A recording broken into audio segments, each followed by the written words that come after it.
it is lost on Barbadians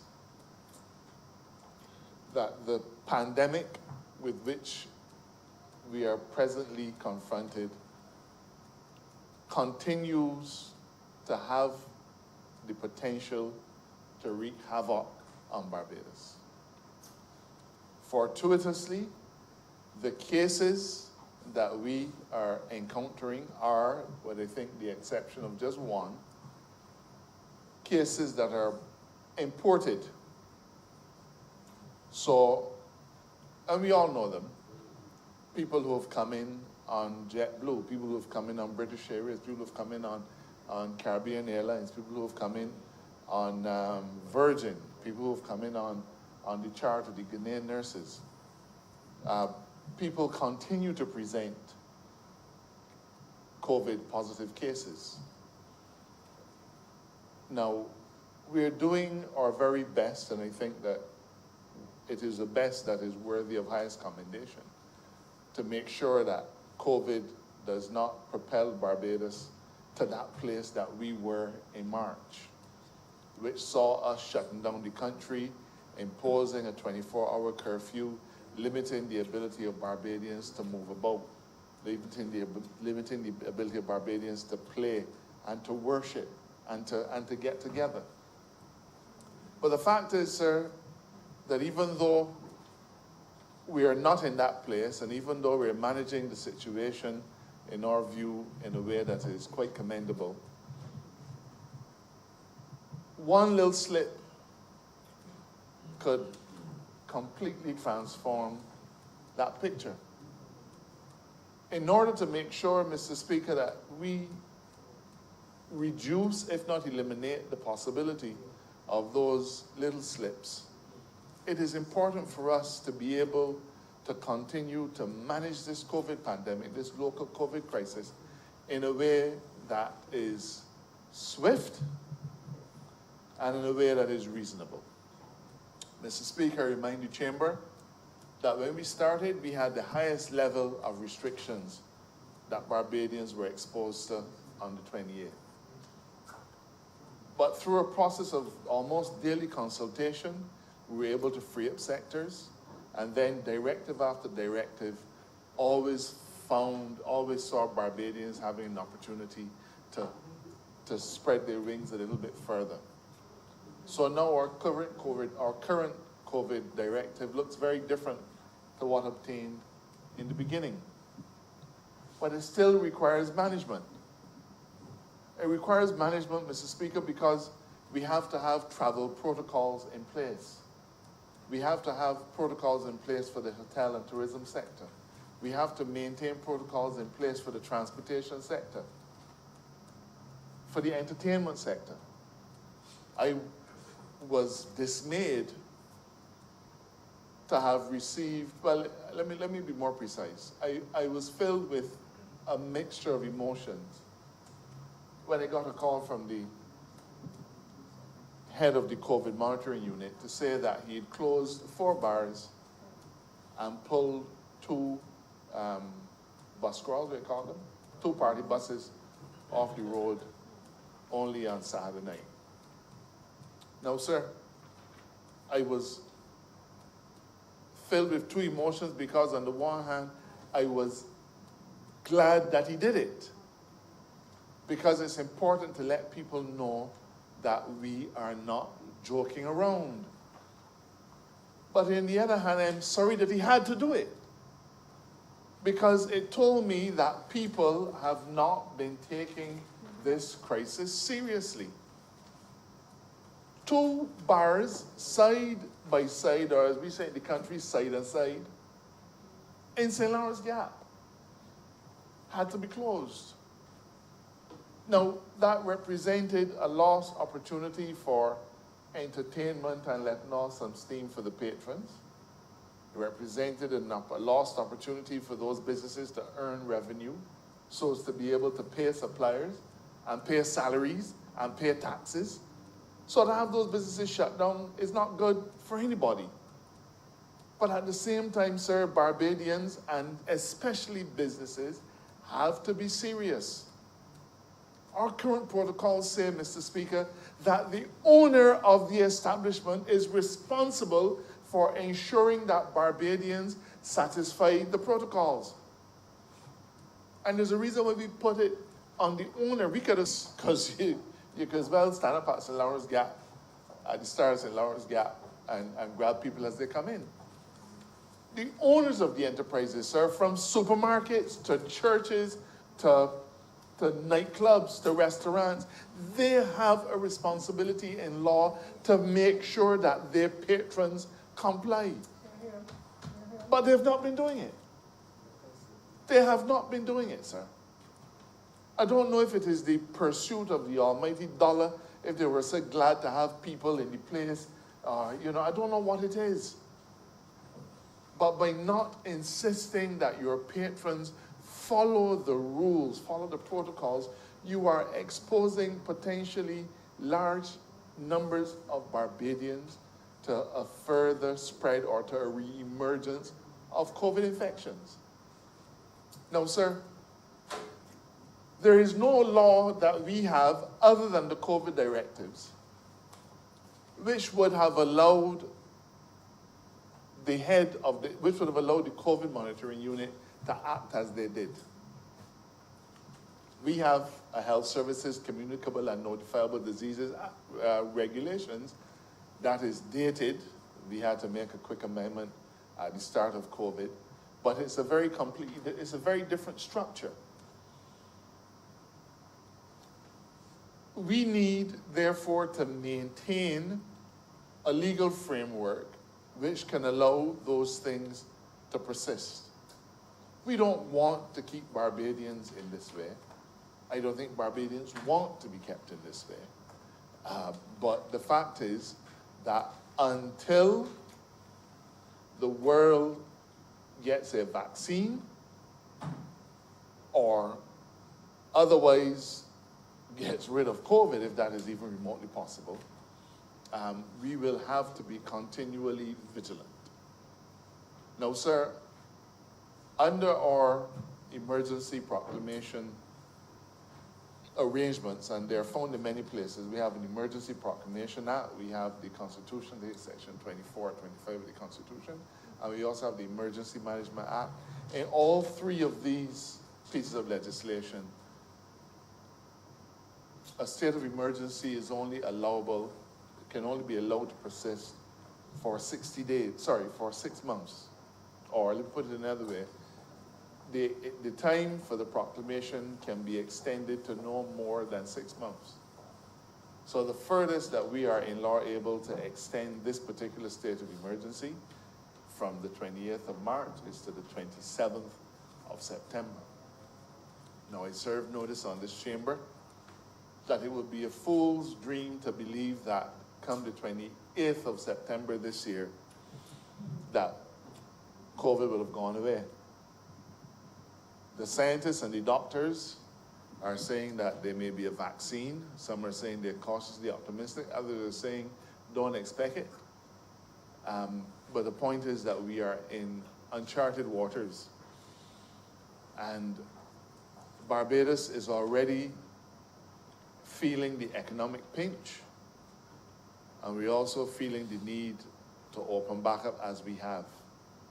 I know that there are Barbadians who would like to see flights coming in every day, because it means that the family and friends can come and visit.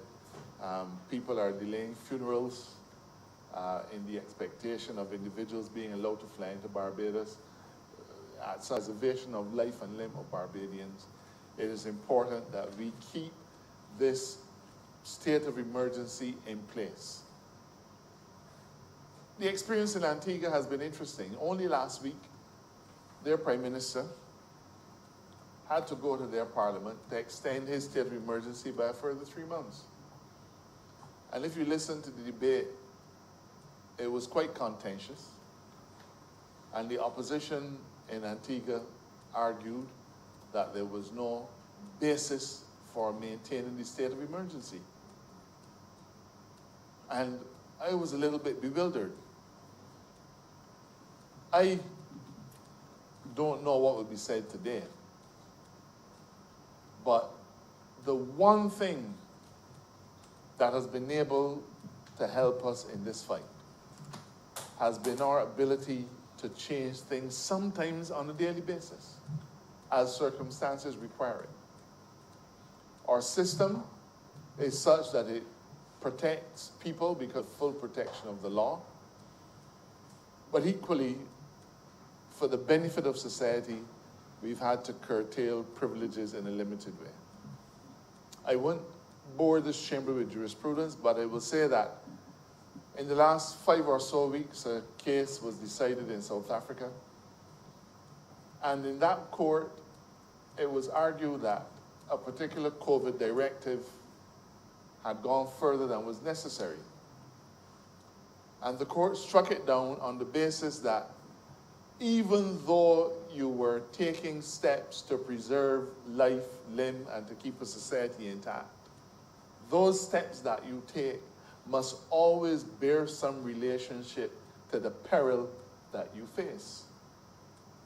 And as we have walked through the various amendments to our protocols, that has been the one thing at the front of my mind and the front of all of our minds.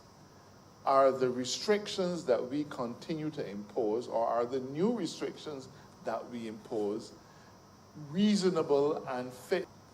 Because under the newly issued protocol, as long as you come from a high-risk area, you have to be quarantined for a period of 7 days. It's mandatory.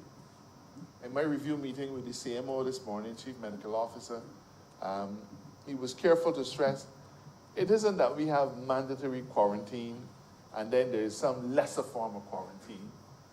We have quarantine, and quarantine by its very nature is mandatory.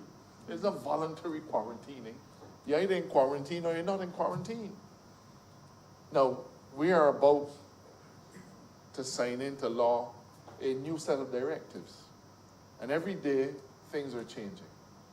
There was a recent experience at the airport with a gentleman who came in only 2 days ago, tested negative, and was, of course, because he was coming in from a high-risk jurisdiction, he refused to leave the airport. And then he refused to go to a place of quarantine. He said he has a house in Barbados, he's going to his house. He's going to his house. He's going to his house. So the police had to be called in. First, to try to defuse the situation, and secondly, to try to get him to comply with our rules. I'm sure you're hearing stories every day about people who are supposed to be in quarantine and having friends over. And then there's people who are supposed to be in quarantine and you're hearing that they were at a karaoke someplace or another. They won't call any places. So, you know, even with all that we have done, we are still encountering new scenarios on a day-to-day basis. So our new directives are going to try to address those issues. So our new directives will say that when you are in quarantine, you can't leave.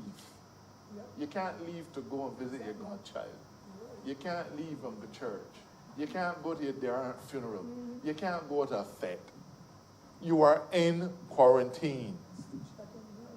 When you get that next negative test is when you are allowed to go on your way. And under the regime as it exists, you can't leave and go to your house simply because we understand. I mean, who comes in the island and don't bring back something for somebody?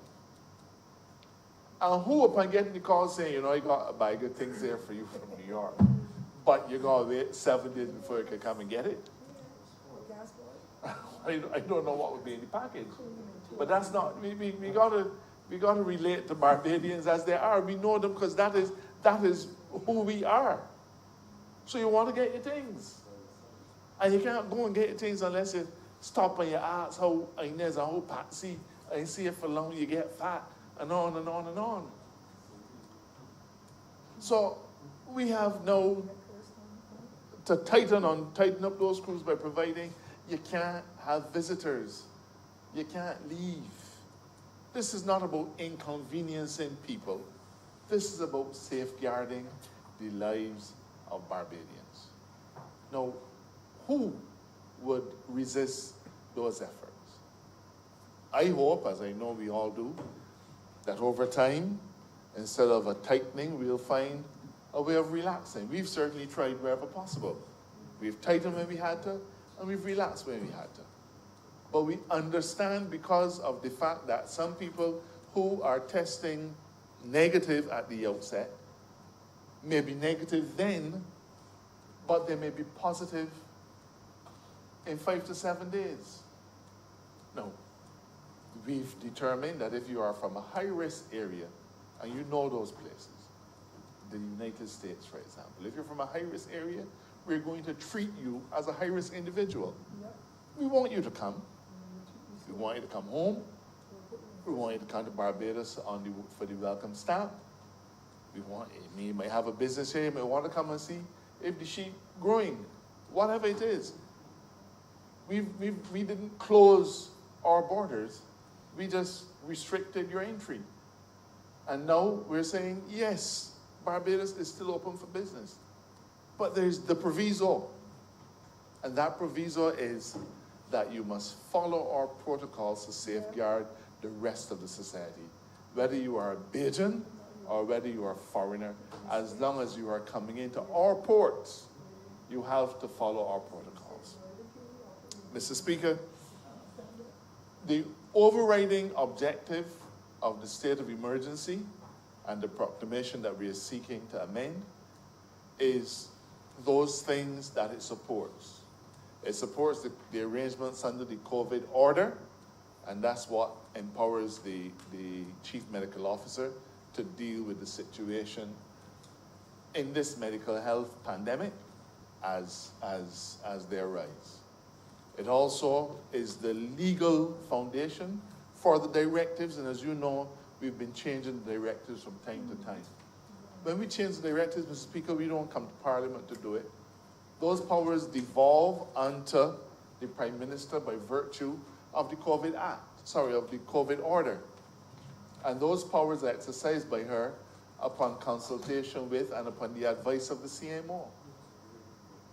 The emergency committee, the EOC that was meeting throughout the process, they still meet on an almost daily basis to review, to reassess, to see if there are changes that need to be made. The COVID SAR is still on the job. The COVID monitoring unit, as you know, is still on the job. We can make this easy, or we can make it hard. And we've seen situations where Barbadians are looking to make it hard, and we urge them to desist. Work with us, because we're doing it for your benefit. And one final comment, sir. I will confess that as a child, when you're home in the long vacation and telephones were still new, you would call somebody and ask for a name that you know in there. And body would hang up and you'd probably call back again in 5 minutes and ask for the name. You know, there was a time when that was the prank. I see a certain emphasis in Philip smiling. Those were the kinds of pranks that people did. And there's the old joke, I say yes, there's a run behind it. Those were the kinds of pranks that Barbadians got into, annoying as they were. But don't you wish for that world again? The latest phenomena on social media is that a famous cricketer went to Trinidad, having been in Barbados and gone to Sir Everton's funeral, and tested positive. All over social media. People in Trinidad getting disturbed, people in Barbados getting disturbed because they want to know if they went and got an autograph and was that body side of me, and I think he was saying, don't say the same thing, you know, and on, throwing the entire society into a total state of panic and conveying the impression that that funeral, and perhaps any funeral, is a crucible for COVID. And fake news, but for somebody it is entertainment. We had a malicious piece of material on social media saying that the Ghanaian nurses had AIDS, they had malaria, they had hepatitis, they had stump toe, I mean, come on. That is now what it, so, and only yesterday, there was a social media, video of the Prime Minister, on a 4-day morning, in a 4-day morning jump up, to convey the impression that during this COVID crisis, our Prime Minister is out fetting and prancing up and so on. But it was last year, 4-day morning. No, sir, these are not harmless pranks. They're causing pain, anguish, and most of all, panic in our society. And our ability, Mr. Speaker, to maintain order at this difficult time relies on people being confident in the news that they're receiving from the official channels. So I'm asking Barbadians, this thing is not over in a long shot. We are going to be at this fighting doggedly every single day for Lord knows how long. Please do not think that when you post these things that you cannot be found. I don't want to threaten people, but there are individuals who have posted threats on social media and they thought that they couldn't be found. Right now, they're being held in custody. But I don't want the members of the Royal Barbados Police Force to stop their hard policing, to take the whole cybercrimes unit to be trying to track down the purveyors of malicious falsehoods. We are better than that. When you do these things, you are throwing Barbadians into a panic, you're harming people's reputations, and you're creating problems for our society. Please stop it. If somebody who was thinking of coming into Barbados from Lord knows where saw some of these malicious things, they can say, well, I ain't going there. That place, chaotic. Look what's going on. How can I go there when a man going to a funeral and then testing positive for COVID? I prefer if you call my number and tell me the water running. Or ask me if the water running. Because I'll get a few extra steps of exercise and I don't know. But there's a sense in which some Barbadians, some people, whether here or elsewhere, social media turns everybody into a celebrity. So some will go and mouth off, and others will use the anonymity and spread falsehoods. I'm begging, let us stop it. Let's be more reasonable, and let us be more responsible. People are being harmed by these falsehoods. And you cannot say to a country that you did it as a joke. If you want to crack a joke, call your friend, tell them something funny. These things are harmful. And I'm asking Barbadians to desist. I ask members to support this resolution. As I said, it extends until the 27th of September. And I don't presume to be the authority, but left to me as Attorney General, I would want to come back to this chamber in September and say, well, maybe it might not be required. But based on what we know, sir, we're going to have to be at this for a little while. I'm not going to prejudge anything, but the truth is that the end of September is just 2 months away. And unless Harry Potter waves his wand and finds a vaccination, we can be at this for a long time. But over the next 2 months, work with us. Let us have a safer and more secure Barbados. I'm obliged to you.